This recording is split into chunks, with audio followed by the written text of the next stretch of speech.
Hello and welcome back to Gourmet Science Studio. In today's topic, we are covering measuring intelligence, and we're gonna cover this whole topic. So it's gonna be a long ride today. So better you get ready with your notebooks and your stationery, your pen, pencil, whatever, to make some notes if you are making notes with me. सबसे पहले हम बात करेंगे बिने mental testability के बारे में। ये क्रिएट किया था अल्फ्रेड बिने ने, जो कि एक फ्रेंच साइकोलॉजिस्ट थे, और थियोडस साइमन ने। ठीक है, इन्होंने ये क्यों क्रिएट किया था? क्योंकि जो मिनिस्ट्री ऑफ फ्रेंच है, उन्होंने इनको बोला था, बिने को बोला था उन्होंने, कि वो ऐसी चीज टेस्ट बनाए जो आइडेंटिफाई कर सके ऐसे बच्चों के बारे में जो एज क्विकली एज अदर्स वो लर्न नहीं कर पा रहे हैं चीज़ों को, बेसिकली पढ़ाई में थोड़े पीछे हैं, वो चीज़ों को उतनी जल्दी क्विकली नहीं एब्जॉर्व कर पाते जितनी जल्दी बाकी के लोग, उनकी क्लास के बच्चे, कर लेते हैं। तो गोल ये था कि चाहती थी गवर्नमेंट की ऐसे बच्चों को आइडेंटिफाई करके, अगर हमें रेमेडल या क्लासेस यानी कि एक्स्ट्रा एजुकेशन की ज़रूरत है, जैसे अक्सर ऐसा होता है ना स्कूल में कि छुट्टी होने के बाद स्टे बैक होता है, तो दैट काइंड ऑफ क्लासेस, ठीक है, कि अगर उनको एक्स्ट्रा एजुकेशन की ज़रूरत है तो हम उनको वो हेल्प प्रोवाइड कर सकें। तो बेसिकली उन्होंने एक टेस्ट बनाया, थायडर साइमन और अल्फ्रेड बिने ने, कि जो फास्ट लर्नर स्लो लर्नर के बीच में डिस्टिंग्विश करता था, और children of different age group को भी डिस्टिंग्विश करता था। फास्ट लर्नर्स इन्होंने यहाँ पे किसको बोला है? जो कि आंसर कर सकते हैं like older children. For example कि मतलब जो एक 5 साल का बच्चा है, इफ़ ही कैन आंसर 7 साल के बच्चे की तरह, तो वो फास्ट लर्नर है। और स्लो लर्नर मतलब कि 7 साल का बच्चा है, वो 5 साल तक के बच्चे की तरह ही क्वेश्चन को आंसर कर सकता है, अपनी एज ग्रुप के नहीं। ठीक है, तो यहाँ से जो की एलिमेंट निकल कर आया वो था मेंटल एज का कॉन्सेप्ट। ठीक है, दैट वाज द थिंग जो यहाँ से निकल कर आई। और उनका बिने का जो फोकस था वो था भी मेंटल एज का पता लगाना, ना कि सिर्फ स्कूल परफॉर्मेंस को इम्प्रूव करना, कि भाई आपके स्कूल में ग्रेड्स अच्छे आ जाएं। ठीक है, वो गोल नहीं था, जबकि जो गवर्नमेंट ने उनको काम दिया था उसका गोल यही था। ठीक है, कि एक्स्ट्रा क्लासेस किसी को जरूरत है रेमेडल क्लासेस की, तो हम उनको वो प्रोवाइड कर सके। बट यहाँ से निकल कर आया मेंटल एज का कॉन्सेप्ट। मेंटल एज का क्या कॉन्सेप्ट है? मेंटल एज का ये कॉन्सेप्ट है कि जो चाइल्ड एवरेज एज है जिस पे एक बच्चा सक्सेसफुली आंसर कर सकता है किसी पर्टिकुलर लेवल ऑफ क्वेश्चन को। फॉर एग्जाम्पल कि अगर 7 साल का बच्चा है और वो 9 साल की क्वेश्चंस को आंसर कर सकता है, तो इसका मतलब उसकी जो मेंटल एज है वो 9 ईयर्स है। ऐसे ही बना हमारा स्टैनफोर्ड बिने एंड आईक्यू। 1916 में टर्म एंड के रिसर्चर थे वो स्टैनफोर्ड यूनिवर्सिटी में, उन्होंने रिवाइज किया था बिने के टेस्ट को। ही यूज्ड विलियम स्टर्न्स का आईक्यू का फॉर्मूला टू कंपेयर चिल्ड्रंस का एबिलिटीज। ठीक है, उनमें क्या क्या एबिलिटीज हैं उसको कंपेयर करने के लिए।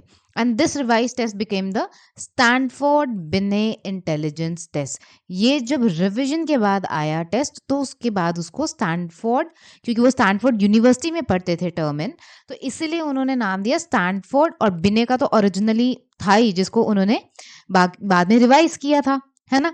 तो इसलिए उसका नाम आया स्टैनफोर्ड बिने इंटेलिजेंस टेस्ट। इसका जो फॉर्मूला था वो था IQ is equal to MA upon CA into 100। MA is your mental age, वो लेवल जिस पे एक बच्चा परफॉर्म करता है, एक चाइल्ड परफॉर्म करता है, एक पर्सन परफॉर्म करता है। CA मतलब क्रोनोलॉजिकल एज, मतलब जो आपकी बायोलॉजिकल एज है, जो बायोलॉजिकल एज है, ठीक है, वो एज होती है क्रोनोलॉजिकल एज।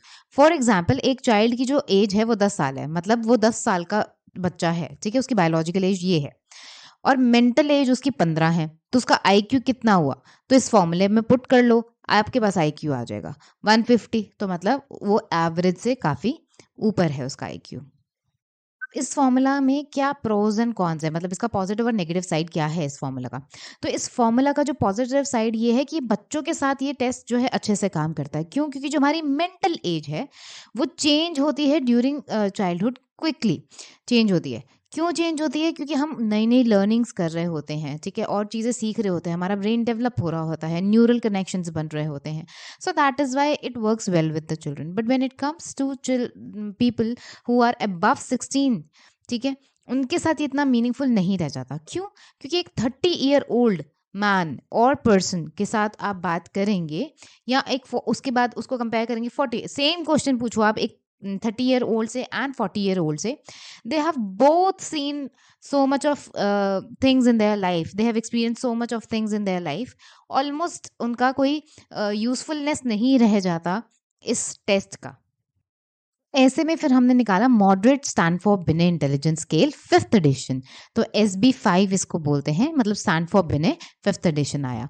तो ये क्या करता है, ये टेस्ट यूज करता है age norms and not MACA का रेशियो। ठीक है, ये टेस्ट मतलब एज नॉर्म्स के, मतलब आपकी एज ग्रुप के पर्सन के हिसाब से आपका मेंटल एज क्या है, क्या फंक्शनिंग है, उसके ऊपर फोकस करता है, ना कि रेशियो क्या है MACA का। ठीक है, टेस्ट ये यूज करता है स्पेशल एजुकेशन प्लेसमेंट्स के लिए, या कोई गिफ्टेड पर्सन है, गिफ्टेड पर्सन मतलब जिसका IQ अपने एज ग्रुप से ज़्यादा है। ठीक है, अगर उनका IQ जो होना चाहिए अपने एज ग्रुप के, तो उनसे ज़्यादा वो है, स्मार्ट है, या उनका IQ ज़्यादा है, गिफ्टेड लोग हैं वो। या developmental delay of course gifted का रिवर्स है, उल्टा है बिल्कुल। तो ये जो SB5 मेजर है, ये बेसिकली ये 5 कॉग्निटिव एबिलिटीज हैं, these are the 5 cognitive abilities जिनको ये मेजर करता है। ठीक है, जैसे कि फ्लूइड रीजनिंग क्या होता है कि सॉल्विंग न्यू प्रॉब्लम्स। ठीक है, फॉर एग्जांपल कि आपका टीवी का रिमोट नहीं चल रहा है, सडनली स्टॉप वर्किंग, या आपके फोन में एकदम ग्लिच आ गया है कुछ, and you are trying to figure it out, so that is fluid reasoning, that's a new problem, you don't know how to resolve it, but you're figuring it out, like then second is your knowledge, whatever you have learned। ठीक है, जैसे for example capital of a country you have learned कि तो वो आपका bookish जो knowledge है, किताबी जो ज्ञान है, दैट इज नॉलेज।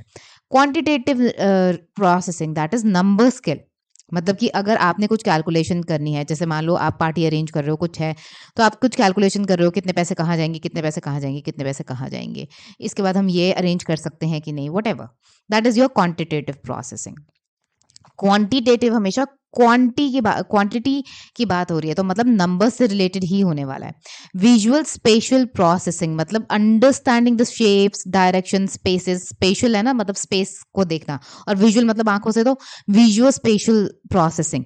ठीक है, मतलब finding your classroom quickly by following a hallway science. मान लो कि जब आप कॉलेज में एडमिशन लिया है, अब आपको अपना क्लासरूम पता नहीं है, तो आप इधर टर्न लेना, इधर टाइम लेना, या हम मेट्रो से ट्रैवल करते हैं, हमने कोई मतलब जैसे आई एम फ्रॉम दिल्ली है ना, तो मान लो ब्लू लाइन है, पिंक लाइन है, येलो लाइन है, कितनी सारी लाइंस है, तो मेट्रो में हम देखते हैं कि कौन सी लाइन के लिए किधर चेंज करना है मेट्रो, फिर कहाँ जाना है, फिर उधर साइंस रीड करते हैं ना, we are finding a way from that, उस विजुअल स्पेस में we are trying to find a place. ऐसे ही कॉलेज में जब आप यहाँ नए नए आपका क्लासरूम होता है, तो you are trying to find and locate where is your classroom, that is visual spatial processing. आपका माइंड फटाफट प्रोसेस कर रहा है, नेविगेट कर रहा है basically. Working memory, holding and using information, for example multiple steps हैं किसी चीज़ के, अगर किसी ने आपको इंस्ट्रक्शन दिया कि अच्छा आपका वो वाला क्लासरूम है, आप यहाँ से स्टेयर केस लेना, फिर ये वाला जाना, फिर यहाँ पे ये रूम आएगा, इस लाइब्रेरी रूम के साथ ऐसे टर्न सीधा जाना, टर्न लेना, ऐसे। तो ये जो इंस्ट्रक्शंस दी हैं, holding on this information till the time you reach your target, उसको बोलते हैं वर्किंग मेमोरी। ठीक है, तो ये उसके लिए यूजफुल है। Now we will talk about Wechsler intelligence test. David Wechsler ने अपने नाम पे ही रखा है, मतलब Wechsler intelligence test. He was not very happy with Stanford Binet test. Why? Because it was originally for kids, but adults पे भी ये यूज़ किया जाने लगा था। ठीक है, तो उन्होंने एक स्पेसिफिक एज ग्रुप के लिए चीज़ें क्रिएट करी। फॉर एग्जाम्पल, उन्होंने 3 मेन वेशलर टेस्ट हैं जो यूज़ होते हैं। करंट वर्जन्स क्या हैं? वेस का 2008 वेशलर एडल्ट इंटेलिजेंस स्केल, जो कि एडल्ट्स के लिए यूज़ होता है, मतलब 16 साल से लेके, जैसे बाहर की कंट्री में 16 साल के बच्चे एडल्ट माने जाते हैं, जैसे हमारे यहाँ पे 18 साल उम्र है ना, तो ऐसे वहाँ पे 16 में एडल्ट माने जाते हैं। तो for adults it is 16 to 90 years age. ठीक है, देन आता है Wechsler intelligence scale for children, जो कि 6 से 16 साल के बच्चों के लिए है। और एक आता है Wechsler preschool and primary scale of intelligence, which is 2.5 year का जो बच्चा होता है, वहाँ से 7 साल के बच्चों के लिए। तो ऐसे इन्होंने 3 स्केल्स निकाले, जो कि 3 ग्रुप्स में इन्होंने डिवाइड कर दिए। ठीक है, 7 साल तक के बच्चे के लिए, फिर 6 से 16 साल के बच्चे के लिए, फिर 16 से 90 साल के लिए एडल्ट के लिए। नाउ ये जो वेशलर टेस्ट हैं ये इतने स्पेशल क्यों होते हैं? ये टेस्ट इसलिए स्पेशल है क्योंकि इसमें वर्बल टेस्ट भी है और नॉन वर्बल मतलब कि आपके परफॉर्मेंस स्केल्स भी होते हैं। तो इसमें वर्बल आईक्यू भी देखी जाती है और परफॉर्मेंस आईक्यू भी देखी जाती है। परफॉर्मेंस आईक्यू मतलब आपको कुछ पजल्स वगैरह दे देंगे सॉल्व करने के लिए, you have to perform, you have to act. और वर्बल मतलब कि सवाल जवाब, क्वेश्चंस। ठीक है। So now they use index score also. So index score का मतलब क्या है? मल्टीपल इंडेक्स स्कोर निकाले जाते हैं ऑन द कॉग्निटिव डोमेन्स। ठीक है, जैसे वर्बल कॉम्प्रिहेंशन। तो वर्बल कॉम्प्रिहेंशन टेस्ट किया जाएगा, इसका एक इंडेक्स स्कोर निकल के आ जाएगा। परसेप्चुअल इसको हम मेजर करेंगे, इसका एक इंडेक्स स्कोर निकल के आ जाएगा। तो ऐसे वर्किंग मेमोरी का भी निकल कर आ जाएगा, प्रोसेसिंग स्पीड का निकल जाएगा। और इंडेक्स स्कोर इंडिविजुअल निकलने के बाद एक ओवरऑल आईक्यू स्कोर भी निकाला ही जाता है। तो ओवरऑल आईक्यू के स्कोर तो आपके पास आता ही आता है। ठीक है, कि आईक्यू 130 है, 120 है, वटेवर। ठीक है, तो आईक्यू निकल कर आता ही आता है, प्लस एक डिटेल कॉग्निटिव प्रोफाइल भी निकल कर आता है कि आप वर्बल कॉम्प्रिहेंशन आपका कैसा है, परसेप्चुअल रीजनिंग कैसी है, मेमोरी, वर्किंग मेमोरी कैसी है, या आपकी प्रोसेसिंग स्पीड कैसी है। सो यू हैव डिटेल्ड के साथ साथ आपके पास चंक्स में, मतलब इन द सेंस कि एक ओवरऑल होता है और फिर उसके बाद डिटेल में भी आपके पास आपके कॉग्निटिव प्रोफाइल का स्कोर्स होते हैं। नाउ साइकोलॉजिस्ट जो हैं उन वो प्रेफर क्यों करते हैं वेशलर टेस्ट? मतलब आज भी हम जब टेस्ट करते हैं तो इन्हीं टेस्ट का इस्तेमाल करते हैं। क्यों? क्योंकि ये पहली बात तो ये, द फर्स्ट पॉइंट इज कि it is better suited for all age groups. आपने देखा है कि कैसे प्री स्कूल वाले बच्चे, देन एडल्ट्स के लिए, और 16 से 6 से 16 वाले जो बच्चे हैं उनके लिए, एंड देन एडल्ट्स के लिए। तो बेसिकली चिल्ड्रन के लिए, प्री स्कूल बच्चों के लिए, एडल्ट्स के लिए, सबके लिए डिफरेंट एज ग्रुप है। सेकंड पॉइंट ये है कि ये काफ़ी बैलेंस्ड है, मतलब इसमें मिक्स ऑफ वर्बल क्वेश्चंस भी हैं प्लस नॉन नॉन वर्बल, मतलब परफॉर्मेंस परफॉर्मेंस वाले भी हैं। थर्ड तो ये है कि ये इतना डिटेल में है क्योंकि ये आपको इंडेक्स स्कोर भी दे रहे हैं हर किसी की, और प्लस एक कॉग्निटिव प्रोफाइल भी दे रहे हैं। ठीक है, मतलब ओवरऑल आईक्यू भी आपको पता चल रहा है कि मेरा कितना है, प्लस आप कौन से डिपार्टमेंट में, कौन से उसमें ज़्यादा अच्छे परफॉर्मेंस है आपकी, वो भी इंडिविजुअली पता चल रही है आपको। Then fourth point is most widely use in schools, clinic, research than Stanford Binet. ये पान ठीक है। तो नेक्स्ट हमारा है test construction, good test, bad test. Basically हम इसमें ये पता चलेंगे कि एक टेस्ट को अच्छा क्या बनाता है, what is good test and a bad test. एक टेस्ट को खराब क्या बनाता है और एक टेस्ट को अच्छा क्या बनाता है। तो टेस्ट टेस्ट की जो कंस्ट्रक्शन है उसके बारे में भी gonna talk about. So what is a good test? Good test में हम दो चीजें हैं जो हमारी मेन है, that is reliability and validity. What is reliability? Reliability is your consistency. What is consistency? की मतलब वो एक कंसिस्टेंट रिजल्ट दे एवरी टाइम, दैट एक सेम इंडिविजुअल पे, सेम या सेम ग्रुप ऑफ फ्रेंड्स के साथ अगर आप कुछ टेस्टिंग करते हैं तो। फॉर एग्जाम्पल निकोलस है कोई और उन्होंने पर्सनालिटी टेस्ट लिया आज। ठीक है, अगेन नेक्स्ट मंथ उन्होंने लिया। अब उनकी पर्सनालिटी तो चेंज नहीं हुई, एक महीने में किसी की पर्सनालिटी तो नहीं चेंज हो जाती। और ये साइकोलॉजी स्टूडेंट के पॉइंट ऑफ व्यू से आपको पढ़ना है। ठीक है, तो पर्सनालिटी तो चेंज नहीं हो जाती, then the score should be almost same same होना चाहिए ना, जो भी उन्होंने स्कोर करा पर्सनालिटी टेस्ट पे। लेकिन अगर उनका सिमिलर स्कोर्स हैं तो मतलब रिलायबल टेस्ट है, आप उसको रिलाय कर सकते हो कि हाँ यार मतलब सेम रिजल्ट्स हैं। अगर रैंडम स्कोर है ईच टाइम तो इसका मतलब रिलायबल नहीं है ना, कभी कुछ दिखा रहा है, कभी कुछ दिखा रहा है, कभी कुछ दिखा रहा है, तो ठीक तो कुछ दिखा ही नहीं रहा है, तो रिलाय नहीं कर सकते इस पे, मतलब इस पे भरोसा नहीं कर सकते बेसिकली। ठीक है, तो इन शॉर्ट मतलब अगर जितने स्टेबल रिजल्ट होंगे उतना वो टेस्ट रिलायबल है। और रिलायबल टेस्ट जो है वो रिड्यूस करता है आपके रैंडम एरर्स को। तो of course reliability is the important factor. Now next thing is validity. What is validity? Validity is measuring the right thing. भाई जिस काम के लिए उसको मेजर करने के लिए बनाया गया है वो टेस्ट वही चीज मेजर करता है, तो वो वैलिड टेस्ट है। ठीक है, जो वो क्लेम कर रहे हैं कि वो मेजर करता है। फॉर एग्जाम्पल थिंग, एक थर्मामीटर है, उसको बॉडी का टेम्परेचर मेजर करना है ना कि रूम का, तो वो बॉडी का टेम्परेचर ही बताएगा ना। लेकिन अगर वो ऐसा नहीं कर रहा तो इट मीन्स कि वो वैलिड ही नहीं है। ठीक है, ऐसे समझो इसको कि एक डिप्रेशन का स्केल है हमारे पास, क्वेश्चन एयर है, और हमने बोला कि इससे हमें पता चलेगा कि पर्सन के डिप्रेशन के बारे में या उसके सिम्टम्स के बारे में। लेकिन अगर वो नहीं रिफ्लेक्ट कर रहा, हमें ये चीज नहीं बता रहा, तो फिर वो वैलिड स्केल नहीं हुआ ना, वो तो इनवैलिड हो गया। ठीक है, बेसिकली आपको जो चीज पता लगानी है, अगर वो चीज नहीं पता लगा रही, कुछ और ही कर रही है अटरम शटरम, तो वो वैलिड नहीं है। ठीक है, और रिलायबल का मतलब कि कितनी स्टेबल है, आप उस पर कितना भरोसा कर सकते हो। एक वैलिडिटी होती है हमारी ecological validity. What is ecological validity? Which measures your real life accuracy.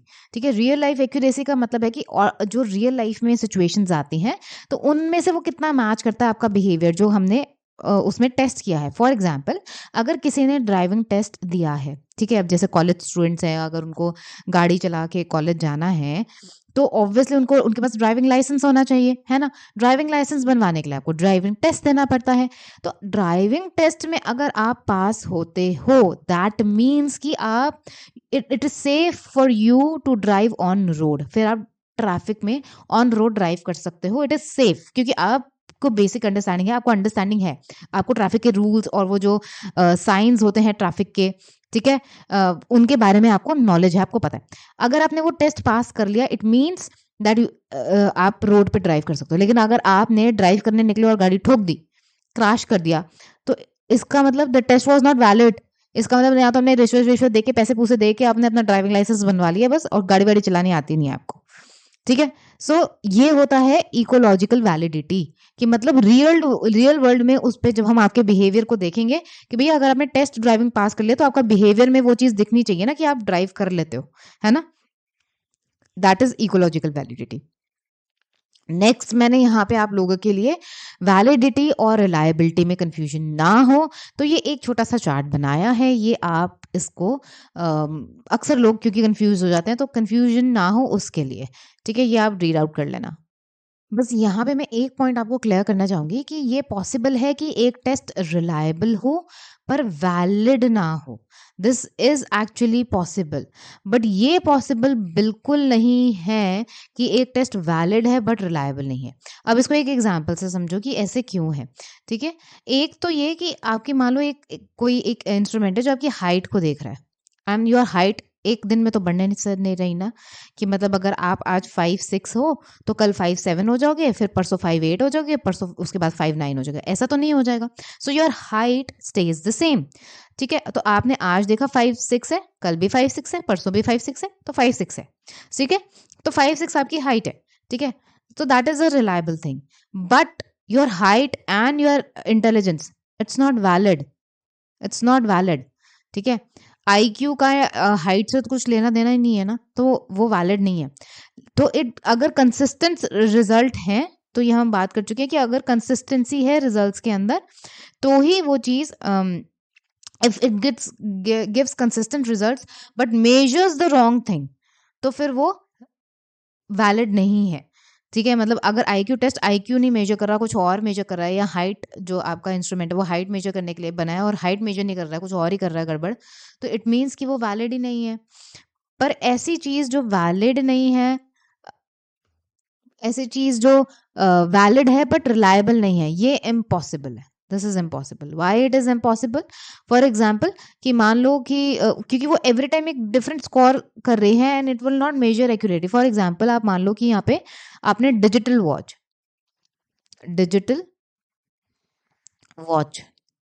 पहनी है. अब डिजिटल वॉच पे तो फिर नंबर्स आते हैं, आपको पता है ना, डिजिटल वॉच में. अब मान लो आपने डिजिटल वॉच पहनी है, उसमें नंबर्स कुछ कुछ कुछ कुछ कुछ कुछ नंबर्स आए जा रहे हैं, कभी कुछ कभी कुछ कभी कुछ, ऐसे ऊट पटांग कुछ ना कुछ नंबर चलते जा रहे हैं नंबर्स. तो उसका क्या मायने है? वो आपको ठीक से टाइम तो बता नहीं रही, तो उसके उसके तो कुछ मायने ही नहीं रह जाते. तो ऐसी चीज तो क्या ही है. तो वैलिड है और रिलायबल नहीं है, ये इम्पॉसिबल है, क्योंकि वो चीज कुछ भी नहीं है फिर, क्योंकि वो कुछ कर ही नहीं रही है. ठीक है, it is not doing its job basically. Standardization of test, अब ये तो थोड़ा रिसर्च वाला चीज हो गया. Okay, so what is standardization of test? तो स्टैंडर्डाइजेशन का मतलब सिंपल सा है, जैसे मान लो अगर आप कोई गेम खेल रहे हो और उसके रूल्स हमेशा हर बार चेंज होते रहते हैं, तो ये गेम खेलने में आपको कोई मजा आएगा? ऑब्वियसली नहीं, क्योंकि हर बार तो रूल चेंज हो रहे हैं, कुछ समझ ही नहीं आएगा कि भाई इस गेम के रूल्स क्या हैं, who is the winner, like how how will you compare who has lost the game, who is the winner, कौन सेकंड आया कौन गया, राइट. सो ऐसे ही होता है standardization, where everyone plays by the same rule.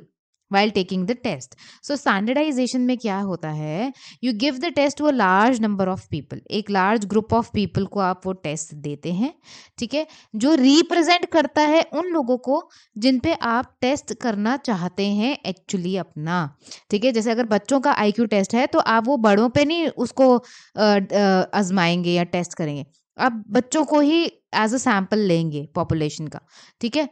तो वो है आपका स्टैंडर्डाइजेशन। स्टैंडर्डाइजेशन करना क्यों ज़रूरी होता है, क्योंकि इससे आपके टेस्ट में एक फेयरनेस आती है, ठीक है, मतलब एकदम फेयर डिसीजन होता है, कोई चीटिंग नहीं होती, कंसिस्टेंसी आती है, कंपेरेबल होता है क्रॉस पीपल। सो इसको एक तरीके से आप यूं समझ सकते हैं कि स्टैंडर्डाइजेशन का मतलब क्या है कि आप आईक्यू टेस्टिंग कर रहे हैं, ठीक है, आप आईक्यू टेस्टिंग कर रहे हैं फॉर चिल्ड्रन, ठीक है। तो आप क्या करेंगे, कुछ सैंपल पॉपुलेशन में से कुछ सैंपल्स लेंगे, मतलब कुछ बच्चे लेंगे जो आपका सैंपल होगा एक तरीके से, और उनको आप आईक्यू टेस्ट करने के लिए देंगे। पर उन सभी बच्चों को, मान लो आपने 100 बच्चे लिए, फॉर एग्जांपल ले रही हूँ मैं ऐसे कि 100 बच्चे लिए या आपने, या 600 बच्चे लिए, 700 बच्चे लिए, कितने भी बच्चे लिए आपने, ठीक है, मान लो 700 बच्चे लिए आपने एज अ सैंपल। अब इन पे क्या होगा, इन पे जो आप टेस्ट लगाएंगे तो उन बच्चों को आप जो आईक्यू का टेस्ट देंगे वो सेम होना चाहिए, आईक्यू का जो मटेरियल है, टेस्टिंग मटेरियल, वो सेम होना चाहिए, आईक्यू टेस्टिंग का जो टाइम लिमिट है वो सेम होना चाहिए, जो टेस्टिंग की कंडीशंस हैं वो सेम होनी चाहिए। कंडीशन सेम होने का मतलब है कि अगर मान लो कि आपने एक रूम बना रखा है, एक लैब बना रखा है जहाँ पे पिन ड्रॉप साइलेंस है, वहाँ पे वो बच्चे वो टेस्ट कर रहे हैं बिना किसी डिस्ट्रैक्शन के, तो ऐसे ही हर बच्चे को करना है। ये नहीं किसी किसी के साथ आप चीटिंग कर रहे हो, किसी को इतना डिस्ट्रैक्शन वाले रूम में बिठाया कि इतना डिस्ट्रैक्शन है कि वो टेस्ट ठीक से परफॉर्म नहीं कर पा रहा है, तो गड़बड़ हो जाएगा। तो आपको एवरीथिंग आपको सेम रखना है, सेम टाइम लिमिट है। अगर 2 घंटे का टेस्ट है तो 2 घंटे में ही, सबके लिए 2 घंटे ही है, सेम क्वेश्चंस हैं, ठीक है, सबके लिए उनका जो एटमॉस्फेयर है, जो लैब का, वो भी सेम है, सबके लिए जो इंस्ट्रक्शंस होंगी वो भी सेम होगी। और जब आप स्कोर निकालेंगे तो जो आपका स्कोरिंग का जो मेथड होगा वो भी सबके लिए सेम होगा। बेसिकली कहीं पे किसी के लिए कोई प्रिविलेज नहीं होगी, दैट इज, तो आप एक फेयर वो कर रहे हैं, ठीक है। तो 2 मेन पार्ट यहाँ पे इन्होंने बोला है स्टैंडर्डाइजेशन के होते हैं। पहला तो testing condition, as I told you, कि सेम इंस्ट्रक्शन देनी है, सेम टाइम लिमिट होगा, सेम इन्वायरमेंट होगा। किसी के लिए डिस्ट्रैक्शंस हैं बहुत ज़्यादा, एकदम शोर शराबा है, और किसी के लिए बहुत पीसफुल इन्वायरमेंट है, ऐसे नहीं होगा। स्टैंडर्डाइजेशन और नॉर्म ग्रुप्स, मतलब कि दो लार्ज ग्रुप ऑफ पीपल वो होते हैं जो पहले टेस्ट लेंगे, एंड ये जो स्कोर्स होंगे, जो आपने एक लार्ज ग्रुप ऑफ पीपल को चुना है पहले टेस्ट लेने के लिए, ये आपका कंपैरिजन का बेस बनेंगे।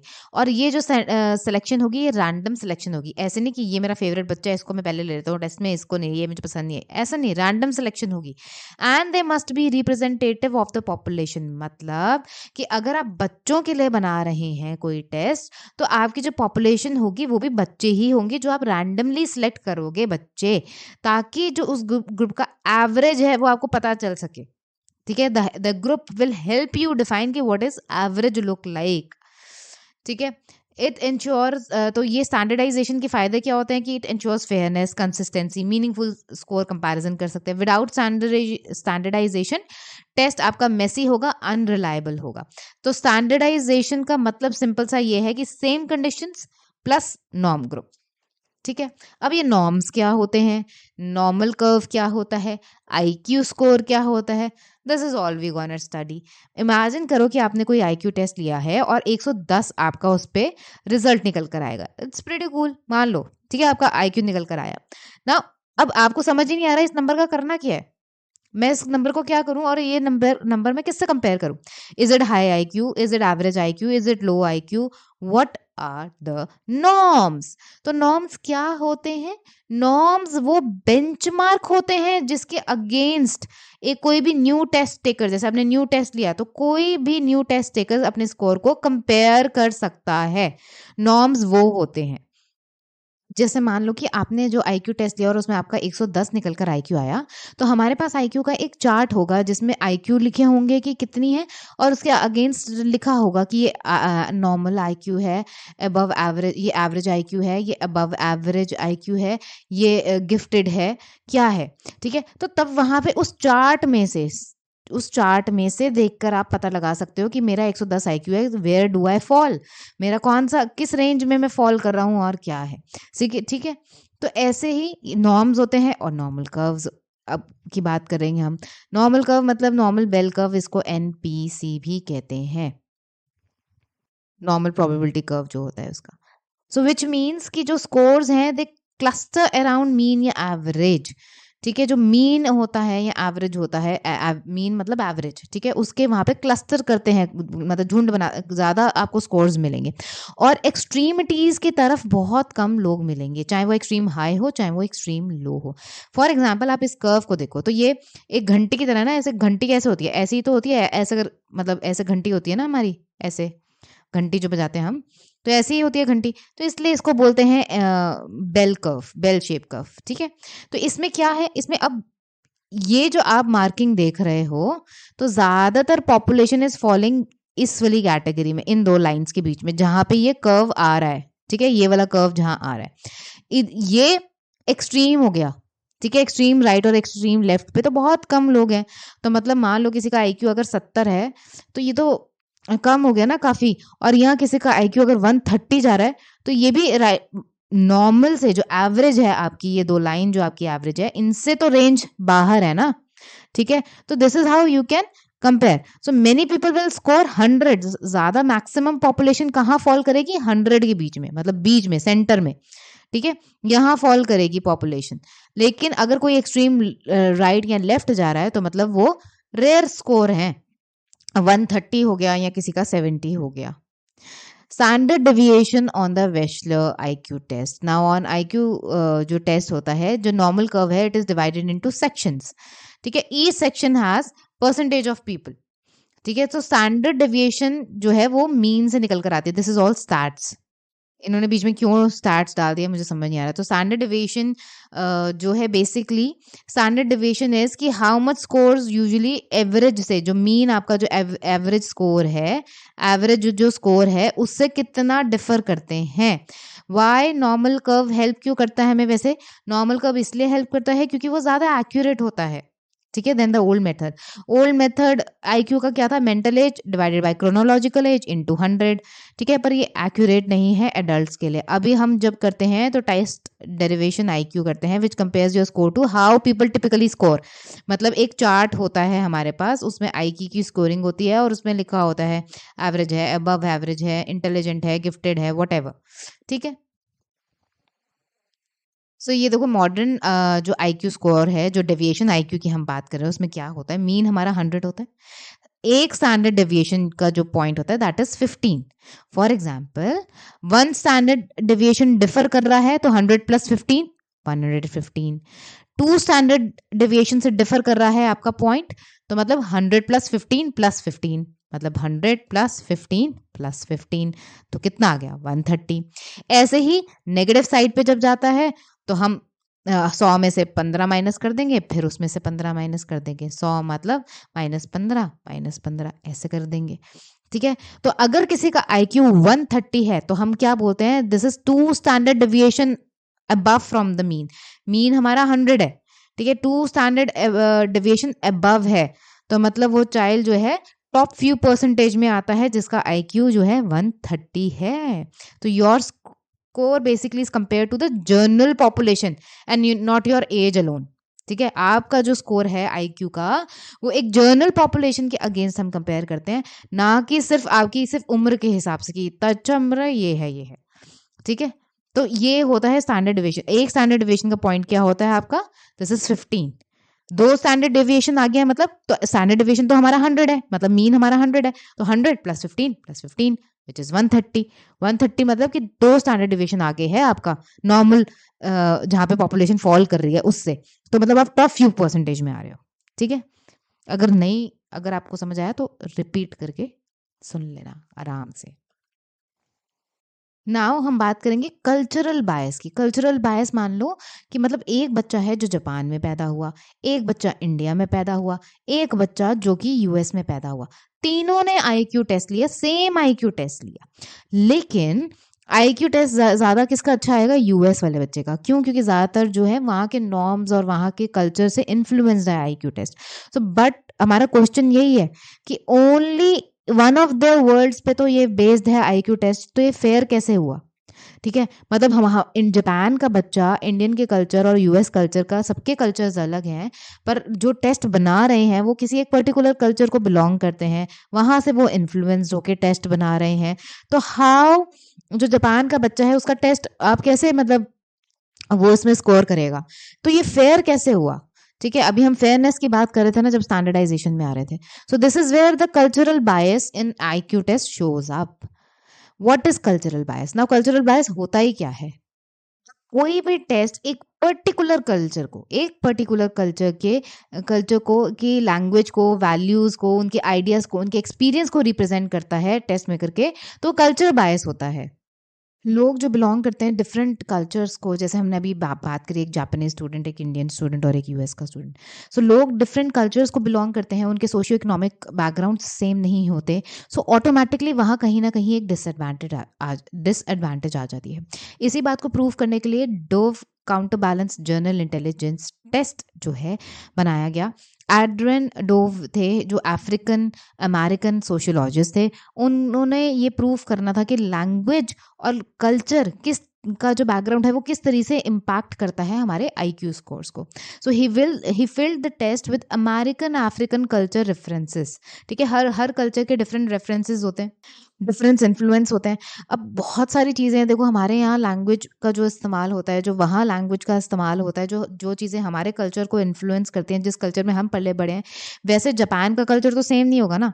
हमें जापान कभी गए नहीं, हमें पता ही नहीं कुछ। ऐसे यूएस का कल्चर सेम नहीं होगा, लेकिन हर ये टेस्ट जो है यूएस कल्चर बेस्ड है। तो वो यही चीज़ दिखाना चाह रहे थे कि लैंग्वेज का और कल्चर का जो है कितना इम्पैक्ट आता है आईक्यू टेस्ट के स्कोर्स के ऊपर। तो फ्रॉम उन्होंने जो है सदर्न यूएस इन मतलब वहाँ के स्लैंग्स लिए, एक्सप्रेशंस लिए, वहाँ का एक्सपीरियंस लिया, कम्युनिटी स्पेसिफिक नॉलेज ली। तो किड्स जो है डिफरेंट कल्चर के, they don't always understand same words, ठीक है, same jokes, same references. So the test scores जो है डिफर करते हैं, एंड जबकि वो इक्वली इंटेलिजेंट होते हैं, लेकिन जो आपका टेस्ट है उसमें बायस है कल्चरल का।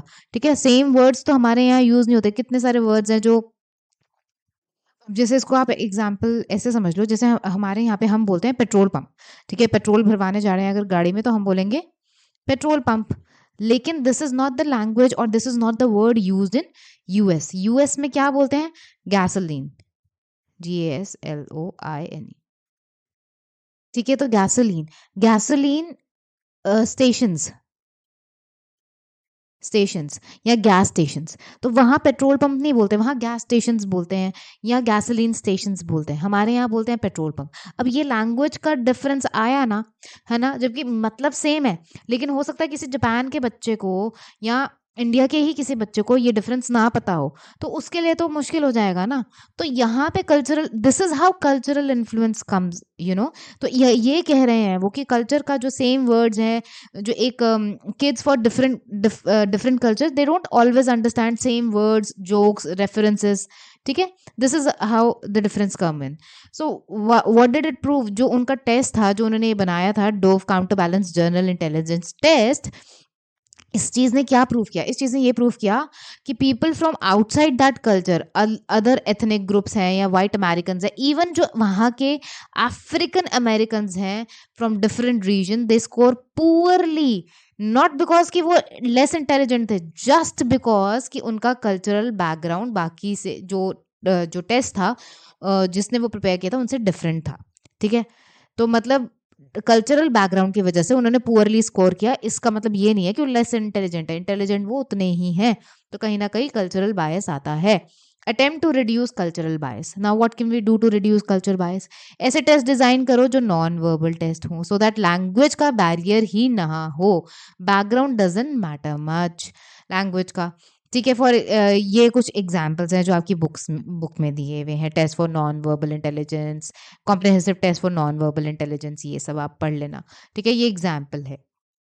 Now these test are use, इसमें क्या होता है, इनमें पिक्चर पैटर्न्स होते हैं या पजल सीक्वेंस होता है, रोटेटिंग शेप्स होते हैं या ब्लॉक होते हैं। ठीक है, ब्लॉक डिजाइन होते हैं। जैसे मान लो ये एक ब्लॉक है, ऐसे यहाँ पे कलर है, रेड कलर है, मान लो यहाँ पे व्हाइट कलर है, तो ये ब्लॉक्स से कोई डिजाइन बनाना है। इसमें कल्चर का तो कोई, लैंग्वेज का कोई यूज नहीं है। तो जो कोई लैंग्वेज का यूज नहीं है तो बायस होने के कम चांसेस है। कल्चरल फेयर टेस्ट क्या होता है, since totally culture fair test तो पॉसिबल नहीं होता, सो साइकोलॉजिस्ट क्या फोकस करते हैं कि दे यूज एब्स्ट्रैक्ट पैटर्न्स, ठीक है, या रिक्वायर जहाँ पे रीजनिंग है, नॉट कल्चर नॉलेज, जहाँ पे कल्चर नॉलेज का इतना रोल प्ले नहीं है, रीजनिंग लॉजिक की बात है। ठीक है, अवॉइड कल्चरल लोडेड वोकैबलरी, ऐसी वोकैबलरी मत यूज करो जो कल्चर, आपके कल्चर को ज्यादा इन्फ्लुएंस करती हो। प्रॉब्लम सॉल्विंग टास्क उनको ज्यादा दो, जैसे शेप सीक्वेंस या वो, अब जैसे जो रूबिक क्यूब है वो आपने देखा है, एक तरफ रेड होता है एक तरफ येलो, वो रूबिक क्यूब हम सॉल्व करते हैं, उसमें क्या कल्चर है बताओ, क्या कल्चर है उसमें? उसमें कोई लैंग्वेज का इस्तेमाल नहीं है, आपको पता है कि डिफरेंट, मतलब वो आपको सेम कलर में लेकर आना है। तो रेवन प्रोग्रेसिव मैटर टेस्ट है ऐसे, ठीक है, जिसमें पैटर्न ग्रिड्स बने होते हैं एंड वहाँ पे कोई वर्ड्स का इतना इस्तेमाल नहीं होता, कल्चर नॉलेज नहीं चाहिए, प्योर एब्स्ट्रैक्ट रीजनिंग है वो। मतलब कि उसमें डिफरेंट शेप्स होंगी और इधर इधर उधर, और ऐसे क्वेश्चन मार्क होगा, नीचे आपको इमेजेस दी होंगी, आप बताओ कि यहाँ पे, मतलब ये सीक्वेंस और पैटर्न देके बताओ कि कौन सी इमेज जो है यहाँ पे क्वेश्चन मार्क वाली जगह पे फिल होनी चाहिए, ऐसे। तो इसमें जो है स्कोर, तो ये वो कह रहे हैं कि जो रेवन का जो टेस्ट है is in fully cultural free, वो भी हालांकि कल्चरल फ्री होने का कोशिश उसने बहुत किया, लेकिन वो उतना कल्चर फ्री नहीं है, बट बेटर है पहले से, बहुतों से। क्यों? क्योंकि उसमें जो स्कोर है वो एजुकेशन या एज या स्कूलिंग की वजह से डिफर कर जाते हैं। नाउ यूजफुलनेस है क्या आईक्यू टेस्ट की वजह से, क्यों करना है ना आईक्यू टेस्ट? परफॉर्मेंस प्रोडक्शन के लिए, अपने आप को सुपीरियर इन्फीरियर या एवरेज दिखाने के लिए नहीं करना। ठीक है, ये होता है कि परफॉर्मेंस प्रोडक्शन के लिए। फॉर एग्जांपल, अगर आपकी जो आईक्यू टेस्ट है वो आपकी एकेडमिक सक्सेस को प्रिडिक्ट कर सकता है, आपकी जॉब परफॉर्मेंस को प्रिडिक्ट कर सकता है, स्पेशली जो वेरी हाई आईक्यू या वेरी लो स्कोर्स होते हैं। क्योंकि अगर आपकी एकेडमिक, जैसे जिनका जो एकेडमिक जिनका लो स्कोर आता है, तो हमें एक्स्ट्रा रेमेडियल क्लासेस अगर उनको देनी है, कुछ एक्स्ट्रा हेल्प की, उनको सपोर्ट की ज़रूरत है, तो वी डू दैट। जैसे स्कूल टेस्ट है, जो सैट है, एक्ट है, जेआरई है, दे आर सिमिलर, उन वो भी एक तरीके से सेम ही है, क्योंकि उसमें रीजनिंग का, प्रॉब्लम सॉल्विंग का, पैटर्न्स का, इन चीज़ों का इस्तेमाल करना होता है। तो जो जिन स्टूडेंट्स का जो है वो आईक्यू स्कोर पे अच्छा स्कोर करते हैं, वो इन जेआरई में, एसीटी में, एसएटी में, इन सारे ये जो टेस्ट होते हैं इनमें अच्छा परफॉर्म करेंगे। तो फॉर एग्जांपल यही है कि एक स्टूडेंट ने स्कोर किया अच्छा, तो वो टेस्ट, हम उससे ये प्रिडिक्ट कर सकते हैं कि अगर वो कल को सैट के एग्जाम में बैठेगा, सैट मतलब स्कॉलस्टिक असेसमेंट टेस्ट, जेआरई की भी पेपर देते हैं, जेआरई का मतलब होता है ग्रेजुएट रिकॉर्ड एग्जामिनेशन। तो लोग ये सारे एग्जाम देते रहते हैं ना, तो इनमें क्या यूज होता है, इनमें रीजनिंग, प्रॉब्लम सॉल्विंग, पैटर्न, यही सब, ये आपका जो कॉम्प्रिहेंशन, ये सब चीजें यूज होती हैं। तो अगर किसी बच्चे का आईक्यू स्कोर अच्छा है तो हम ये प्रिडिक्ट कर सकते हैं कि शायद वो जो है सैट्स में भी उसका अच्छा स्कोर आएगा। बट अगर किसी की एवरेज 90 से 100 आईक्यू है, जो कि एवरेज आईक्यू होती है, तो हम, हमारी प्रिडिक्शन लेस प्रिडिक्टेबल होती है। क्यों? क्योंकि वो तो नॉर्मल रेंज ऑफ आईक्यू है 100, 90 टू 100। ठीक है, अब तो किसी का इसमें आईक्यू फॉल कर रहा है, तो उसकी टेस्ट परफॉर्मेंस डिपेंडिंग ऑन कि वो कितना एफर्ट डाल रहा है, इंप्रूव भी हो सकती है, और अगर बिल्कुल एफर्ट नहीं डाल रहा तो डिक्रीज भी हो सकती है। तो ऐसे केस में लेस प्रिडिक्टेबल हो जाता है। लेकिन अगर किसी का आईक्यू स्कोर अच्छा है, मतलब कोई हाई आईक्यू पर्सन है, तो हम ये प्रिडिक्ट कर सकते हैं कि अगर वो इस तरीके के एग्जाम में बैठेगा, he will score well. Motivation and self regulation matter, जैसे मैंने आपको कहा कि आईक्यू इज नॉट परफेक्ट, आपकी मोटिवेशन क्या है उस एग्जाम को क्लियर करने की, your grit, your self control, they can affect IQ scores and academic success also. For example, a student with average IQ, but अगर उसका स्ट्रॉन्ग डिसिप्लिन है, ही और she can score higher in school than the person जिसका high IQ है but वो effort नहीं डाल रहा है। तो if you have an high IQ but you are not putting in an effort, तो an average IQ person can exceed, ठीक है, जस्ट बिकॉज उसका सेल्फ डिसिप्लिन है और उसका हाई मोटिवेशन है, हाई ग्रिट है। यूज इन न्यूरोसाइकोलॉजी, न्यूरोसाइकोलॉजी में इसका क्या इस्तेमाल है ना, IQ test help neuropsychologist to understand कि ब्रेन की फंक्शनिंग कैसे हो रही है। जैसे IQ टेस्ट हमको डायग्नोस करने में हेल्प करते हैं, प्रॉब्लम्स को ट्रैक करने में हेल्प करते हैं, ओवर टाइम मॉनिटर करने में रिकवरी को हेल्प करते हैं। दे बेसिकली जो TBIs होते हैं, मतलब ट्रॉमेटिक ब्रेन इंजरीज जो होती हैं, उसमें हमें हेल्प करते हैं कि जैसे अब लैंग्वेज कॉम्प्रिहेंशन है, प्रोसेसिंग स्पीड है, आपकी वर्किंग मेमोरी है, वो सब हमने पढ़ा था ना पीछे। सो बहुत सारी चीज़ें होती हैं जिसपे आपके इंडिविजुअल इंडेक्स स्कोर्स भी आते हैं। तो उसमें कितनी प्रोग्रेस हो रही है या डिटोराइट हो रहा है, वो हमें हेल्प करने में IQ स्कोरिंग हेल्प करती है। नाउ लर्निंग डिसेबिलिटीज़ में तो पता लगाते हैं, जैसे किसी को मैथ्स में प्रॉब्लम है, किसी को इंग्लिश में प्रॉब्लम है, तो हम बहुत से बच्चों का 10th में सर्टिफिकेट भी बनवाते हैं ना कि एग्जेम्प्ट कर दें इनको मैथ्स के क्या कहते हैं उसको, पेपर से, एग्जाम से। सो लर्निंग डिसेबिलिटीज़ में, ब्रेन डिसऑर्डर्स में या न्यूरोलॉजिकल कंडीशंस में उनको हेल्प करता है। फोर्थ होता है TBI। TBI हम डिस्कस कर चुके हैं। TBI मतलब कि ट्रोमैटिक ब्रेन इंजरी, जो कि आपकी थिंकिंग को, आपके बिहेवियर को, आपके टेस्ट की परफॉर्मेंस को इम्पैक्ट करता है। Different areas of the brain जो है वो डिफरेंट एबिलिटीज़ को इम्पैक्ट करते हैं। जैसे मेमोरीज में इशू हो सकते हैं, अटेंशन में प्रॉब्लम हो सकता है। मैं आपका टेस्ट लेने बैठी हूँ, आपका ध्यान ही बार बार भटक रहा है, अटेंशन नहीं है, मूड स्विंग्स हो रहे हैं या स्लो थिंकिंग है। मैंने आपको बोला कि आप 1 to 10 काउंट करो, फिर 10 to 1 या 20 to 1 बैकवर्ड काउंटिंग करो, ठीक है? तो आप वो कर नहीं पा रहे हो, स्लो थिंकिंग है, आप सोच रहे हो क्या आएगा या अटक रहे हो, तो उससे मुझे पता चलेगा हेडेक्स है, स्लीप इशू, पर्सनालिटी चेंजेस, ये सब। तो IQ टेस्ट जो है, they are less accurate because the brain functioning isn't normally. Mild TBI या कंकर्शन, कंकर्शन कहते हैं कि हेड इंजरी को बेसिकली, ठीक है? Concussion is a short brain impairment होती है आफ्टर अ हिट, मतलब अगर आपका सर कहीं टकरा गया है, ठीक है? मान लो जैसे कुछ लग गया आपके हेड पे, ठीक है? बाथरूम में थे और टूटी लग गई सिर पे, ठीक है? या कुछ और लग गया सिर पे, तो वो जो माइल्ड हिट होता है, कई बारी उससे हमें ऐसे दिन में तारे दिखने लगते हैं, डिजीनेस होने में, चक्कर आने लगते हैं, हेडेक हो जाती है, कई बारी 30 मिनट के लिए हम अनकॉन्शियस भी हो जाते हैं, ऐसे भी होता है, नौजिया होता है। कई बारी ऐसी इंजरी से क्या होता है, एंटारोगेड अमनीशिया भी होता है, मतलब we are not able to form new memories, ठीक है? पर ये सब थोड़ा for for a time being होता है। तो रिपीटेड कंकशन का मतलब होता है कि लॉन्ग टर्म हमारे ब्रेन में प्रॉब्लम है। Now we will talk about individual differences in intelligence. जब हमने IQ टेस्टिंग की IQ की बात करी थी, तो हमने बात करा था एक्सट्रीम हाइज और एक्सट्रीम लोज की। तो वही हम यहाँ पे पढ़ने वाले हैं, intellectual disability. Now it's a neuro developmental disorder with 3 की रिक्वायरमेंट्स। पहला तो आपको लो इंटेलेक्चुअल एबिलिटी होना चाहिए, मतलब बिलो 70 आपका IQ स्कोर होना चाहिए, जिसकी वजह से you can have difficulty in reasoning, problem solving, learning new things. Now deficient in adaptive behaviour. Adaptive behaviour क्या होता है? जो डेली लाइफ स्किल्स होते हैं, that keeps you independent, which includes conceptual, social and practical skills, जैसे communication skills, reading, maths, ये सब concept के बात आते हैं। सोशल मतलब सोशल जजमेंट लेना, कौन आपकी कैसे बात कर रहा है, क्या उनका है, फेस एक्सप्रेशन क्या है, जेस्टर्स क्या है, इंटरेक्शन कैसे कर रहे हैं, फ्रेंडशिप जब फॉर्म करते हैं हम। प्रैक्टिकल्स मतलब ड्रेसिंग करना, बेदिंग, वर्क, आपका मनी से रिलेटेड सारी कैलकुलेशन, सेफ्टी महसूस करना, वो सब। ऑनसेट ड्यूरिंग इसका जो होता है वो डेवलपमेंटल पीरियड के दौरान होता है। Symptoms must appear in childhood, not adulthood. Adulthood में इसके सिम्टम्स नहीं आते, अगर आने होते हैं तो चाइल्डहुड में ही इसके सिम्टम्स आ जाते हैं, ठीक है? और आई नो ये वीडियो लंबा हो रहा है, पर you can take a break, you can pause the video if you are feeling tired और वट एवर, बट मेरे को क्योंकि ख़त्म कराना है, मतलब I need to cover up your syllabus, so I am going fast, okay? DSM में how ID मतलब intellectual disability is diagnosed. DSM shift करता है, DSM-5 has shifted from IQ only approach to function based approach. Function based approach बोले तो कि मतलब diagnose जो है आपका उसमें क्या क्या चीज़ें काउंट होती हैं। स्टैंडर्डाइज IQ स्कोर होता है, एज आई सेड, कि बिलो 70 होना चाहिए। क्लिनिकल जजमेंट होती है जो कि क्लिनिकल साइकोलॉजिस्ट लेता है।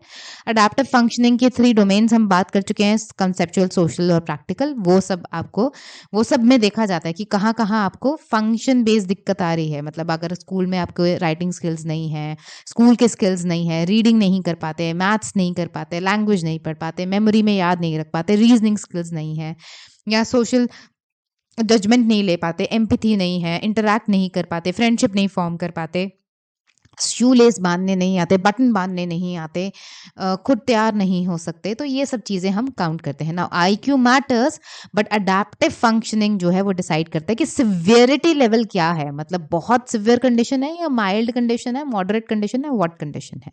सो इंटेलेक्चुअल डिसेबिलिटी के लेवल्स होते हैं। पहला लेवल होता है माइल्ड, जो कि मोस्ट कॉमन होता है। तो इसमें आप जो होते हैं प्रॉब्लम अपीयर स्कूल एज में ही होती है, जैसे लर्निंग डिफिकल्टी आने लगती है, ईजिली मैनिपुलेट हो जाते हैं, मतलब इमेच्योर उनके इंटरैक्शन हो जाते हैं, होते हैं। प्रैक्टिकल स्किल्स की अगर बात करें तो दे कैन लिव इंडिपेंडेंटली, ठीक है, विदाउट सपोर्ट भी लिव कर सकते हैं, विद सपोर्ट भी लिव कर सकते हैं, but they struggle with health care decision. अपने उनको हेल्थ से रिलेटेड कोई डिसीजन लेना है तो जैसे अनहेल्दी ज़्यादा खाएंगे, जंक नहीं खाएंगे, जो चीज़ मना करा है वो भी खाएंगे, कॉम्प्लेक्स मनी मैटर्स नहीं हैंडल कर सकते। पेरेंटिंग में भी उनको एक चाहिए कि कोई बड़ा बुजुर्ग सिर पे हो, ठीक है। मॉडरेट इंटेलेक्चुअल डिसेबिलिटी है तो स्लोअर एकेडमिक उनकी प्रोग्रेस होती है। They need regular kind of support for daily life के टास्क ऑल्सो, ठीक है। जैसे वो तारे ज़मीं के शान को आपने देखा, उठो, खाना खा लो, उठो, ये कर लो, अरे तुम होमवर्क क्यों नहीं कर रहे, अरे तुम यहाँ ध्यान क्यों नहीं दे रहे। Communication is simpler but functional. Severe intellectual disability होती है तो उसमें लिमिटेड लैंग्वेज का यूज होता है। They require supervision for all daily activities. दिनचर्या की हमारी जो डेली रोज की एक्टिविटीज है सब में उनको कोई ना कोई सुपरविजन, कोई ना कोई हेल्प चाहिए ही होता है। हर किसी में बिना हेल्प के नहीं चल सकते, नहीं काम कर सकते वो बिना हेल्प के बिल्कुल भी। They may learn simple self care. हो सकता है ब्रश करना सीख जाए, छोटा छोटा अपना ध्यान रखना सीख जाए, बट उनको हर चीज़ में, नहाने से लेके, ब्रश से लेके, हर काम में, कपड़े पहनने, कपड़े बदलने, हर चीज़ में उनको हेल्प का ज़रूरत होता है, सुपरविजन का ज़रूरत है। The profound ID is the most severe form, जहाँ पे बहुत लिमिटेड उनकी लर्निंग होती है। They can not learn basic चीज़ें भी नहीं, वेरी मिनिमम कम्युनिकेशन होती है, कुछ कम्युनिकेशन भी नहीं होती है, और फुल्ली डिपेंडेंट होते हैं, 24/7 वो डिपेंडेंट होते हैं। And after multiple physical sensory, often after multiple physical and sensory impairments, ठीक है। सो ये आपका एक रीकैप मैंने बना दिया है। आईडी इंटेलेक्चुअल डिसेबिलिटी क्या होती है, लो आईक्यू लेवल होता है, लो अडेप्टिव स्किल्स होते हैं, और अर्ली ऑनसेट हो जाता है इसका। DSM-5 की अगर हम बात करें तो सिवियरिटी लेवल्स डिपेंड करते हैं हमारे सिर्फ आईक्यू स्कोर पे नहीं, बल्कि अब हम अडेप्टिव फंक्शनिंग को भी मेजर करते हैं। 3 डोमेन्स कौन से हैं adaptive functioning? Conceptual, social and practical. Mild ID is the most common form, ठीक है जी। कॉजेज ऑफ इंटेलेक्चुअल डिसेबिलिटी क्यों होती है? पहला तो है इसके एनवायरमेंट कॉज। एनवायरमेंट कॉज मतलब कि टॉक्सिक हो सकता है कि एक्सपोजर हुआ हो, जैसे कि लेड पॉइजनिंग हो गई हो, जैसे पेंट के चिप्स खाते हैं ना छोटे बच्चे, पेंट खुरच खुरच के खाते हैं, तो उससे भी इंटेलेक्चुअल डिसेबिलिटी होती है, ठीक है। हार्मफुल इंडस्ट्री केमिकल्स जो है हमारे अंदर चले जाते हैं उससे, ठीक है। मर्करी से अगर प्री नेटल टाइम पे, मतलब प्रेगनेंसी के टाइम पे कोई मर्करी से एक्सपोजर हो गया, तो एनवायरमेंटल टॉक्सिकेंट्स हैं, तो उससे भी इंटेलेक्चुअल डिसेबिलिटी हो जाती है, क्योंकि उससे हमारी जो ब्रेन की ग्रोथ है वो स्लो डाउन हो जाती है, जिससे लोअर इंटेलेक्चुअल फंक्शनिंग होती है। पावर्टी बेस्ड होते हैं, जैसे माल न्यूट्रिशन, ठीक है, पुअर डाइट है तो ब्रेन ग्रोथ नहीं हो रही, ठीक है। पुअर हेल्थ एक्सेस है, मतलब आफ्टर डिलीवरी भी प्रॉपर हाइजीन नहीं मिला, अच्छे हेल्थ केयर फैसिलिटीज़ नहीं मिली, तो उससे भी लो मेंटल स्टिमुलेशन है। लो मेंटल स्टिमुलेशन मतलब कि अब कि ये सब पावर्टी के ही सब डिविजन्स एक तरीके से हो जाता है कि मेंटली बच्चे को स्टिमुलेट करने के लिए बुक्स नहीं है, टॉयज़ नहीं है, लर्निंग की एक्टिविटीज़ नहीं है। दैट इज़ वाई वी से कि व्हेन छोटे बच्चों के हाथ में मोबाइल मत दो, क्योंकि उनको फिर उससे भी प्रॉब्लम हो सकती है। रेडिएशंस तो निकलती हैं मोबाइल से, राइट। सो आप इसके बदले में अच्छा है कि उनको टॉयज ला के दें, या उनको बुक्स ला के दें, उनको पजल्स ला के दें। आजकल तो इतने लर्निंग के लिए इतने अच्छे टॉयज आ गए हैं, अगर आप सर्च करो तो। सो ग्रोइंग बेबी का जो ब्रेन है उसको न्यूट्रिशन की भी ज़रूरत होती है, स्टिमुलेशन की भी ज़रूरत होती है, ठीक है। विदाउट अगर उसको स्टिमुलेशन नहीं मिलेगा, सिर्फ न्यूट्रिशन मिलेगा, या न्यूट्रिशन नहीं मिलेगा, स्टिमुलेशन मिलेगा, दोनों में से कॉम्बिनेशन अगर दोनों का सही नहीं होगा, तो फिर डेवलपमेंटल जो है वो स्लो हो सकती है डेवलपमेंट। बायोलॉजिकल जेनेटिक कॉजेज होते हैं। बायोलॉजिकल जेनेटिक कॉजेज मतलब डाउन सिंड्रोम हो सकता है, जिसमें एक्स्ट्रा क्रोमोसोम होता है हमारे पास, number 21। So leading to the extra physical and cognitive feature. Foetal alcohol syndrome, जिसको FAS बोलते हैं, इट इज कॉज कि अगर आपने प्रेगनेंसी के टाइम पे अल्कोहल कंजम्पशन करी है, तो उसके वजह से भी स्लाइटली जो है इट कैन इम्पैक्ट, मतलब ग्रोथ स्लो होती है ब्रेन की, और सिवियर IQ डिसेबिलिटी हो सकती है। ब्रेन को इम्पैक्ट करता है, बेसिकली आपके फेशियल फीचर को भी इम्पैक्ट करता है। People who are born with this kind of syndrome, उनके फेशियल फीचर्स डिफरेंट होते हैं नॉर्मल फेशियल फीचर से, मतलब उनका आईज का स्ट्रक्चर डिफरेंट होगा, नोज का स्ट्रक्चर डिफरेंट होगा, that wise. Then behaviour, fragile X syndrome मतलब यहाँ पे डिफेक्ट होता है एक्स क्रोमोसोम के अंदर। फ्रेजाइल एक्स सिंड्रोम जो है it's a genetic disorder basically. So इसमें को अगर आप माइक्रोस्कोप के अंदर जब हम एक्स क्रोमोसोम को देखते हैं तो वो ऐसे ऐसे लगता है कि जैसे टेढ़ा मेढ़ा हुआ है, तो वहां से उसका नाम आया है। It is more common in males. तो कोई मिसिंग प्रोटीन होता है जिसकी वजह से ब्रेन डेवलपमेंट जो हमारा पुअर होता है, it can range to mild to severe, और ये मोस्ट कॉमन इनहेरिटेंट कॉज है आपकी इंटेलेक्चुअल डिसेबिलिटी का, सबसे ज्यादा इनहेरिटेंट मतलब वही जेनेटिक डिसऑर्डर है ये।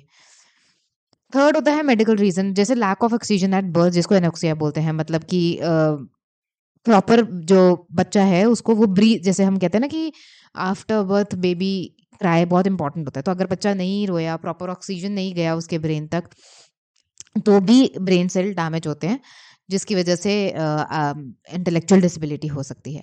प्री नेटल इन्फेक्शन या डिसीजेज, तो मदर को अगर कोई इन्फेक्शन हो गया वाइल शी वॉज प्रेगनेंट, या कोई ड्रग यूज कर रही है, कोई किसी तरीके का कोई इलनेस हो गया है जो हार्मफुल है फीटस के लिए, उसकी वजह से भी हो सकता है। चाइल्डहुड एक्सीडेंट्स, जैसे बचपन में बच्चे, आई रिमेंबर वन केस जिधर बच्चा नॉर्मल पैदा हुआ, नॉर्मल अपब्रिंगिंग सब कुछ हो रहा था, बट सोते सोते बेड से धड़म नीचे, और उस टाइम पे छोटा बच्चा था तो उसके हेड पे इंजरी हुई, मतलब सेंसिटिव हेड होता है उस टाइम पे, तो उसकी वजह से उसको इंटेलेक्चुअल डिसेबिलिटी हो गई, और एबनॉर्मल फंक्शनिंग होगी ब्रेन की।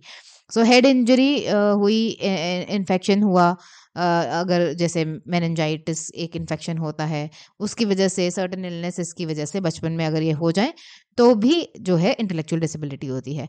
इम्पॉर्टेंट पॉइंट यहाँ पे सबसे ज़्यादा जो है वो ये है कि जस्ट बिकॉज किसी को इंटेलेक्चुअल डिसेबिलिटी डजंट मीन कि उनके अंदर they don't have the ability to love. Emotionally ये बच्चे सब समझते हैं, ठीक है, भले ही उनके पास वर्ड्स नहीं है एक्सप्रेस करने को, भले ही शायद वो एक्सप्रेसिव उतना नहीं है या नहीं कर पा रहे हैं, बट इंटेलेक्चुअल एबिलिटी डिसेबिलिटी जो है उनके थिंकिंग और अडेप्टिव बिहेवियर को ही इम्पैक्ट करती है, not their ability to love in return. So people जो इंटेलेक्चुअल डिसेबिलिटी होते हैं, they can feel love, they can feel the warmth, they can feel the friendships, they need support and acceptance and inclusion in society.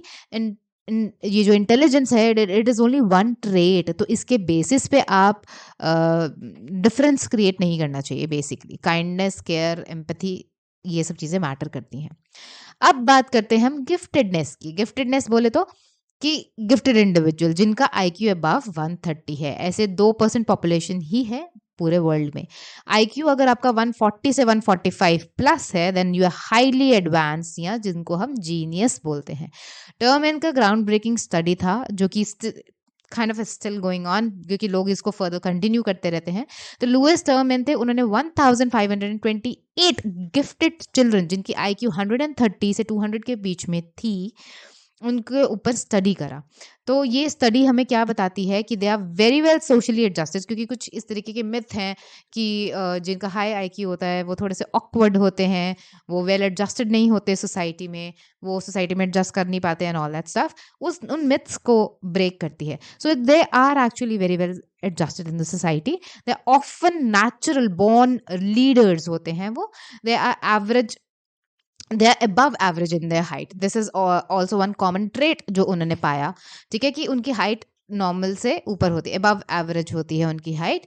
Wait and physical appearance में they are above average, physical attractiveness में भी। And ऐसा भी नहीं है कि high risk of mental illness होते हैं, they are actually more resistant to mental illnesses.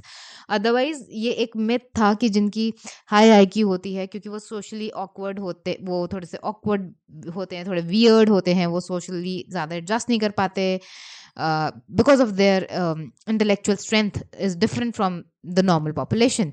और ऐसा माना जाता था कि उनको चांसेस हाई होते हैं फॉर मेंटल इलनेसेस, बट ये सब मिथ्स को ब्रेक करती है टर्मन की जो ग्राउंड ब्रेकिंग ये स्टडी है।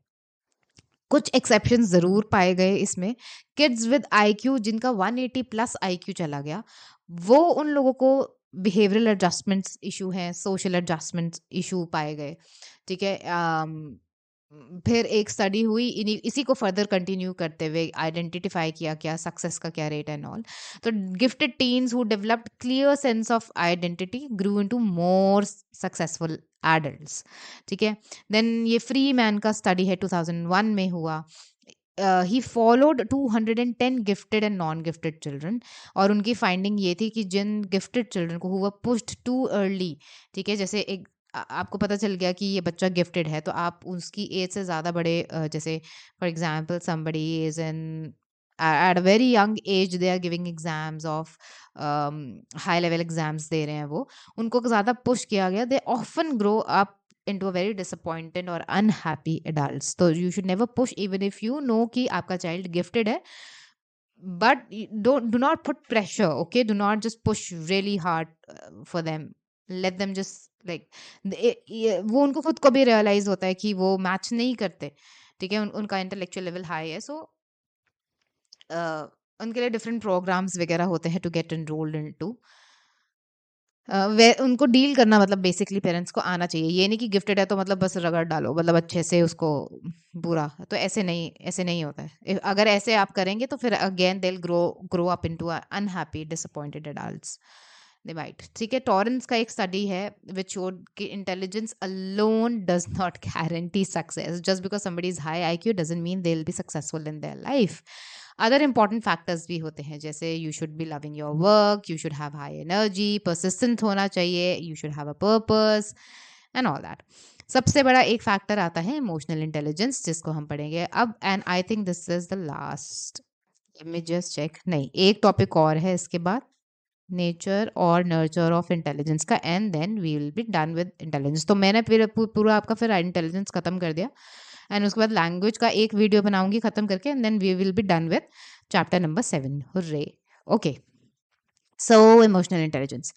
सो have you ever met somebody who topped your exam but couldn't handle stress? ठीक है, एग्जाम तो टॉप मार लेते हैं एकदम आउटस्टैंडिंग परफॉर्मेंस, पर स्ट्रेस को हैंडल नहीं कर पाते, या इजीली एंग्री हो जाते हैं, या स्ट्रगल करते हैं to form relationship with people, और कई लोग रिश्ते बना लेते हैं पर उनको मेंटेन नहीं कर पाते। तो व्हाई इज दैट? अनदर, और एक तरफ एक पर्सन है जो एकेडमिकली शायद उतना स्ट्रांग नहीं है but they are super successful. Why is that? That difference is because of the emotional intelligence.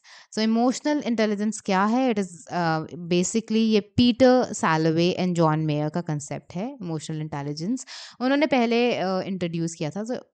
It's an accurate awareness. Emotional intelligence क्या है? It's an accurate awareness of your ability to manage one's own emotion. मुझे अपने emotions को manage करना आना चाहिए, ठीक है, which helps me in thinking and attaining specific goals. जैसे मान लो मेरा पढ़ाई करने का बिल्कुल मन नहीं है, लेकिन मुझे पता है मेरा एग्जाम है, आई हैव टू स्टडी, तो वो that kind of discipline, you can manage your distractions, you can manage, आपको पता है आपको अपनी थिंकिंग को इधर उधर भागने नहीं देना, आप अपनी थिंकिंग को मैनेज कर सकते हो। आपको पता है कि कहाँ पे गुस्सा करना है, कब गुस्सा करना है, कब नहीं करना है, कब क्या बोलना है। ठीक है, ये नहीं कि किधर भी आके कुधर भी कुछ भी बोल रहे हैं, किधर भी गुस्सा कर रहे हैं। अरे ठीक है, सब गुस्सा आया सिचुएशन में, बट वो सिचुएशन अभी गुस्सा करने वाली नहीं थी। मान लो किसी को अपने बॉस पे गुस्सा आ गया, आपने अपने बॉस को गुस्सा दिखा दिया, तो यू विल बी फायर्ड।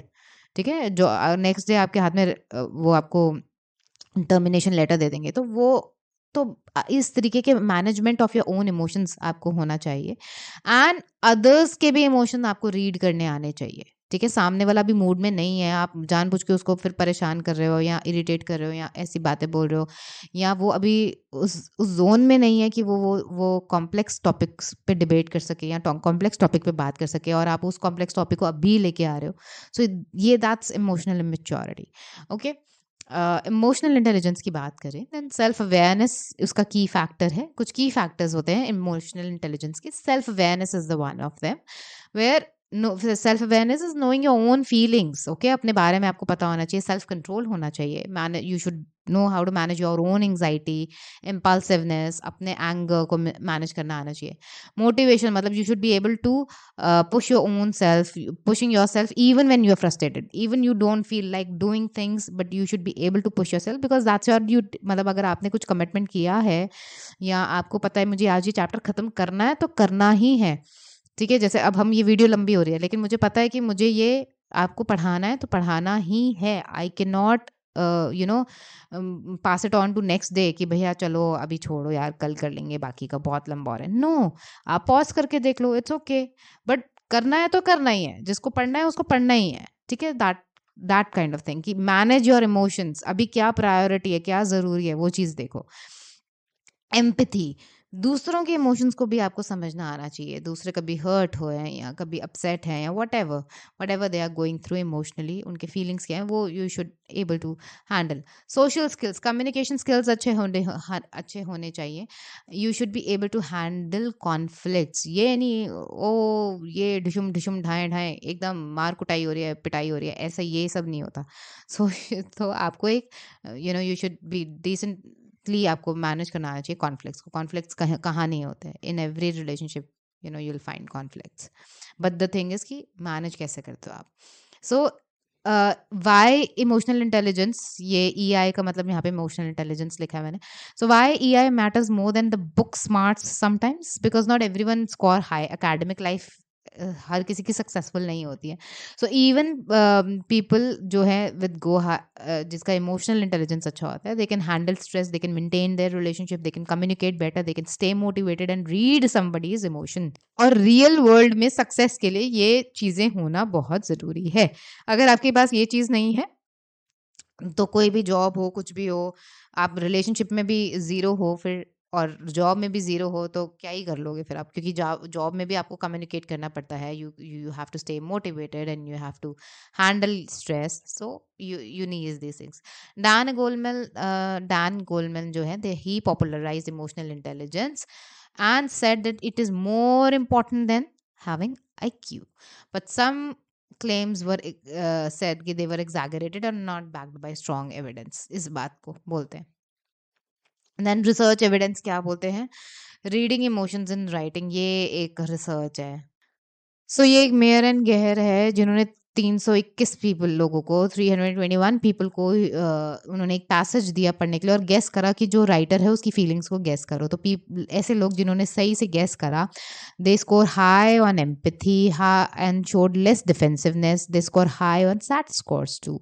तो कंक्लूजन ये था कि emotional intelligence is real and it is measurable, आप इसको मेजर कर सकते हैं। जैसे आईक्यू को मेजर कर सकते हैं, आईक्यू टेस्टिंग होती है, ऐसे इमोशनल क्वेश्चन की भी टेस्टिंग होती है। And it is linked to traditional intelligence. Okay, EQ I sorry EQ बोल रही हूँ, ईआई मतलब इमोशनल इंटेलिजेंस। और रिलेशनशिप का क्या है इसका, people with high emotional intelligence had, उनके बेटर रिलेशनशिप्स होते हैं, सोशल बिहेवियर अच्छा होता है, चिल्ड्रन हो चाहे एडल्ट हो, बेटर फैमिली रोमांटिक रिलेशनशिप्स होते हैं, मोर पॉजिटिव होते हैं वो, वाइल परसीविंग अदर्स, ज़्यादा हर किसी में खामियां देखना उनकी आदत नहीं होती। बेटर एकेडमिक और वर्क सक्सेस होती है, हायर साइकोलॉजिकल वेलबींग होता है उनका। अगर इसको हेल्थ और मेडिसिन से जोड़ें तो आप पाएंगे कि बेटर इमोशनल रेगुलेशन होता है, better bed side manners courses होते हैं, इमोशनल, ये सब रिसर्चेज हैं, ये आप पढ़ लेना। जापानीज कल्चर में अगर देखें तो स्ट्रॉन्ग नेगेटिव कोरिलेशन है न्यूरोटिसिज्म के साथ। यूएस की स्टडी में वीकर नेगेटिव एसोसिएशन है न्यूरोटिसिज्म के साथ। ये सब कल्चरल रिजल्ट्स है, रिसर्च है basically. Okay, nature versus nurture intelligence, this is important. ये हमारा लास्ट टॉपिक है and then you will be free. Okay, good.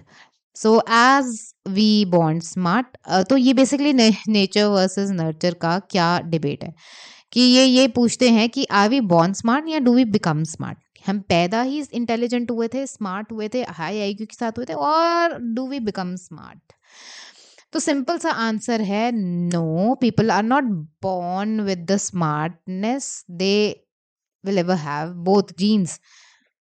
ना ही ऐसा भी नहीं है कि दे आर बॉर्न स्मार्ट, और ऐसा भी नहीं है कि वो स्मार्ट बाद में बने नहीं। बेसिकली दोनों का रोल है।